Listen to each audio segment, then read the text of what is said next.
আসসালামু আলাইকুম। একটা গবেষণায় দেখা গিয়েছে শীতকালে সাধারণত স্ট্রোকের রোগীর সংখ্যা বেড়ে যায়। এর পেছনে কারণ কি? শীতকালে বেশি স্ট্রোকের রোগী বাড়ার পেছনে একটা কারণ হচ্ছে আমাদের নিজেদের একটা হঠাৎ করে একটা লাইফস্টাইল পরিবর্তনের কারণ। ১ম এই হচ্ছে আমরা যেটা করে থাকি শীতকালে তুলনামূলকভাবে আমাদের যতটুকু পানি পান করার কথা আমরা কিন্তু সেটি করি না, আমরা কমিয়ে দেই। আমাদের রেগুলার যে একটা এক্সারসাইজ বা রেগুলার যে হাঁটার একটা উচিত বা নিয়ম সেটা কিন্তু আমরা মেইনটেইন করি না। আমরা অতিরিক্ত পরিমাণে রিচ ফুড খেয়ে থাকি। সন্ধ্যা হলেই আমরা দুধ চা কিংবা ভাজা পোড়া বাইরের খাবার এ ধরনের খাবারগুলো খেয়ে থাকি শীতকালে। সেই সাথে বিয়ের অনুষ্ঠান অর্থাৎ এ ধরনের প্রোগ্রামগুলো খুব বেশি দেখা যায় শীতকালে। অর্থাৎ এ ধরনের যে একটা আনহেলথি লাইফস্টাইল এটা যাদের অলরেডি ডায়াবেটিকস রয়েছে আনকন্ট্রোল কিংবা যাদের হাইপারটেনশন অথবা যাদের কোলেস্টেরল লেভেল অনেক বেশি হাই তাদের ক্ষেত্রে কিন্তু খুব খারাপ একটা ইমপ্যাক্ট ফেলে এ ধরনের লাইফস্টাইল এবং তারাই সাধারণত স্ট্রোক করে। সুতরাং আমাদের অবশ্যই যাদের অলরেডি হাইপারটেনশন রয়েছে বা এ ধরনের সমস্যা রয়েছে তাদের ফার্স্ট করণীয় হচ্ছে তাদের প্রেশারটা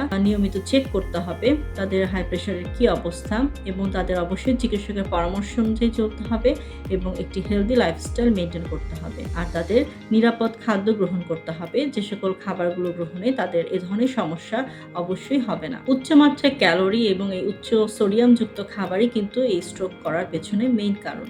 স্ট্রোক প্রতিরোধ হিসেবে যদি আমরা চিন্তা করি আমরা আমাদের খাদ্য তালিকায় কি ধরনের খাবার রাখবো সেক্ষেত্রে আমাদের রাখতে হবে লাল চাল বা লাল আটা, সবুজ শাক, আমাদের মাছ, তৈলাক্ত মাছ যে মাছ থেকে আমরা ওমেগা 3 ফ্যাটি অ্যাসিড পেয়ে থাকি সেটা ইলিশ মাছ, টুনা মাছ, স্যালমন ফিশ, তারপরে আমাদের রুই মাছ, কাতলা মাছ, মাগুর মাছ, চিংড়ি মাছ এগুলো থেকে আমরা পেয়ে যাব এবং রসুন আমরা রেগুলার খাওয়ার চেষ্টা করব। টমেটো রাখবো আমাদের খাদ্য তালিকায়। আমরা বিভিন্ন ধরনের বাদাম রাখতে পারি।